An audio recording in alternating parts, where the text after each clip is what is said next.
Hi again, we're back for another one. Pretty quick after the last one, but we've had a race day again today. We've actually had a race go ahead, which is a bit unusual at the moment this week, isn't it? So yeah, update on the race and a few other things and a few important things that we need to talk about what's been going on. Let's go straight into it.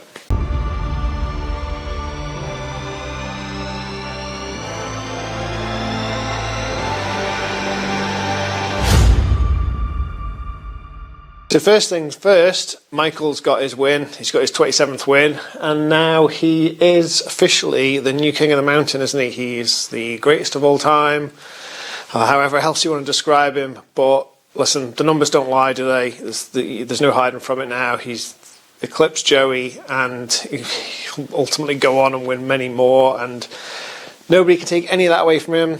Love him or hate him, Michael is just sensational at what he does. And fair play to him. I love watching him ride a motorbike. He's not everyone's cup of tea. He's not as much fun as some of the other riders, and he's not as accommodating in certain areas. At the end of the day, he's out there to ride that bike fast, win races. That's what he does, and some people absolutely love him for it. And yeah, an amazing achievement and brilliant. Well done, Michael. So yesterday we had all that rain, didn't we? And I made the video about the delays, and we were hoping to get a race done yesterday. And we had the practice lap. So there's been a lot of talk about what happened yesterday, and we inspect the course as traveller marshals right up to the point of 5-10 minutes before the first bikes are away for their practice lap, and we are asked about the condition of the road, how the course is, and is it suitable to go racing. And in our experience as ex-racers and marshals, and I've said this before, but we look at the road, and if it's in a bad state, if it's not suitable, we'll say it. Well, absolutely no problem saying it's not right. But if you're waiting for a perfect condition, like the ideal road and everything to be perfect, listen, there's not going to be any racing this week. It's just not going to happen. So it's different now than it was in the old days, where it would just be a case of, listen, it rained overnight, or it rained yesterday, and there's probably going to be some damp patches, and we'll relay them. You see a board, and you shoot off down that hill on the first lap of the race, and you take whatever risk you want to take. Now, you even get a sighting lap. You're getting a chance to look at the track you're about to go racing on. So, the guys have already got an advantage there, and not saying that calling it off was the right thing or the wrong thing to do.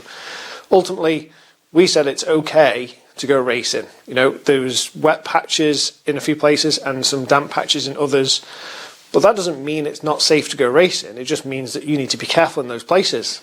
The throttle works both ways, and you ride to the conditions. But the guys did their practice lap, they came in and they weren't happy, they didn't think it was safe for racing, and ultimately they're the guys out there putting their neck on the line, and if they don't want to race in it, and collectively they're happy to make a decision and say, no, we don't want to go racing, then we don't go racing. But you can't then kick off at the organisers, and you can't then moan about, you just can't get upset about it. Like I tried to explain this at the start of the week, how the schedule is going to get upset this week. There's no way around it. It's especially if you came for the first time last year, and then I know it's frustrating because people sat on the hedge yesterday from early in the morning through the rain, and they just wouldn't give up their front row seat. So they had prime position to watch the racing, and people pay a lot of money to come, but it's nobody's fault. Nobody's gone out of their way to disrupt your holiday and make things difficult. And I'm not, the people I'm talking to on here, I'm assuming 99.99% of you are completely with me on it. It's just, obviously, there's a few people who kick off about these things.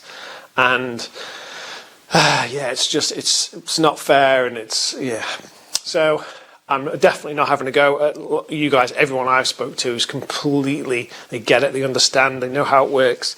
It's just, we've all seen it, haven't we? It's people who are just commenting and stuff who just really don't have a clue, and I'm sure it's not the people who watch this, because everyone who does this is because they're interested in the details of how this all runs, and you understand it. You're not people who just go, what do you mean it was cancelled because of the weather? Anyway, I'll not go off on it too much. But yeah, towards the end of that practice lap, I was at the gooseneck, and I got called to stand by, had an incident at the bungalow, and it was Anthony Redmond. He's come off his BMW, And the mountain was actually in decent shape yesterday. It dries quicker up there because it's not under the trees. There was no damp patches there. He's just made a mistake there. The bike's got away from him and he's gone off into the side. He's got some leg injuries. He'll be fine. He was conscious throughout. He recognised me when I was there, and he was okay. We had a chat and stuff. And I've been in that place. I've been there, lying there in the side of the road, and the travel marshal stood over me, and they sort of look at you with this look of like, you're a silly little boy for what you've done. But yeah, I've been on both sides of it, so I know exactly how he feels, and he knows that I know. And he was looking back at me with a thing that you can only sort of get if you've been there. But yeah, he'll be okay. We got him away, and then the decision was made to can the session away while I was up there. So yeah, that was disappointing, and it's put more pressure on the schedule again. So obviously we've tried again today. We've managed to get one race through, and we just then the rain came, and it really came. I was up at Brandywell, and it absolutely lashed down. Then it started hailing, and it was cold up there today, like really cold. Everyone was just so many layers on. Someone had a temperature gauge on the car, and it never went over 8 degrees, and that was the high up there today. Like, I know the high on the Isle of Man today was 13, so on the mountain you can easily knock 5 off for that, and then the wind as well, so it felt like it was about 3 degrees. It was brutal, which makes what Michael did, not just Michael, Peter, Dom, Mike Brown, Rob Hodgson, all the lads who run at the front of that race and close to lap record pace in those windy, gusty, cold conditions. Absolutely hats off to them. Brilliant, amazing rides. But yeah, just adding on to the frustration of the schedule for everybody. Like, I do understand it, and nobody's, like, you see silly comments about, where's the sidecar race gone? Like, why has it been cancelled? It hasn't been cancelled. It was like simply everything was just pushed back like a day, or maybe 2 days now. But yeah, it's just, we understand the frustration of it all, and nobody wants to have this scenario, but you can't control the weather, and you just have to make the best of what we've got. And you're going to lose some laps here and there, and you might even lose a race here or there, because it's not like after today it's going to be perfect sunshine, 20 degrees for the next 3 days. It isn't going to be. So there's going to be more disruption likely, and we're just going to get the best out of what we can this week. And it's frustrating, and it's not been the most enjoyable TT for anyone. Definitely not for spectators and people who are camping. Definitely not for us, and definitely not for the competitors. But again, we've just kind of got to just make the best of it. But I want to make a bit of a plea and a bit of an ask for people, because again, I'm probably not talking to the right people, because I think everyone who watches these completely gets what we're about, what we're trying to do. But there's been a couple of times now in the evening when we've been come back in and we've been told to express extreme caution because there's been reports of spectators on the track. So the frustration is, you sit there, you watch a bit, and then all of a sudden it's cancelled or whatever, and there's a delay, there's a time of waiting for Roads Open Car to come, and when it's horrible weather, you just want to get up and go. We understand that, but you can't go on the track. You just can't do it. If you get caught, you will be arrested, and you will be dealt with severely. You're putting people's lives at risk by doing it, and just because you're frustrated, it doesn't make it okay. So I'm just asking you, please don't do that. Please don't create those problems for us, for the marshals, for the riders. Just asking, please don't do that. So I don't want it to be like one of those videos, but at the same time, if saying this and one person listens to me, then it was worth doing. So there you go. So something a bit nicer. So this afternoon, obviously, we got called back. I came straight home, gave the bike a clean, jumped in the bath, tried to warm up. Cold up on the mountain today, and I got a phone call from Alex from Honda, and we were planning to do all this filming tomorrow, like I talked to you about Beyond the Blade. But tomorrow's now a full schedule of racing, hopefully, weather permitting. So we said, can we come around and do it today? So we spent all afternoon.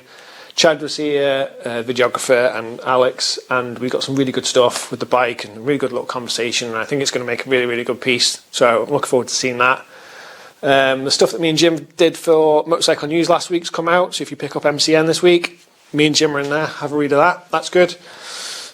And it's just been a funny week. I heard Hillier talking about it on the radio. It's just like, it feels like a really long TT week, and like I always say, how quickly it goes. And ultimately, I'll get to the end of this, and I will go, oh my god, it went by in the in the blink of an eye. But it does feel strangely long this week. It feels like we've been going at it for ages. I think it's because we keep trying to get stuff done, and it keeps getting stopped or cancelled. And yeah, it's a really weird year this year. And yeah, but just hopefully, everything picks up for the next couple of days. We get a good schedule of racing. 3 races tomorrow. We can get them in. It's just all about that weather and having some instant free races. And then we can get back on track, and we come up to the last couple of days where it's like the big finale, isn't it, for the senior? So yeah, I just wanted to make a video just explaining from our side how things go off and how we understand the frustration, but you have to just bear with us because the weather is just out of our hands, and everyone's trying to do the best they can with what we've been given. So yeah, little update. Thanks again to everyone who's been commenting and stuff and all the questions. And like I said, I've been trying to get Jim or one of the other lads on and stuff. And we will. It's just like this week, it's just can't plan anything, because every time we try to, it changes because of the schedule. So yeah, we'll give you an update. Might even be tomorrow, depending on what the weather does. Hopefully it won't be, because I'll be too busy to make one. It'll be in a couple of days before we run into the last bit of TT for this year. But yeah, thanks again. Any comments, questions, stick them in, and we can get all the Q&As done after all this craziness is out of the way. Thank you, and we'll see you.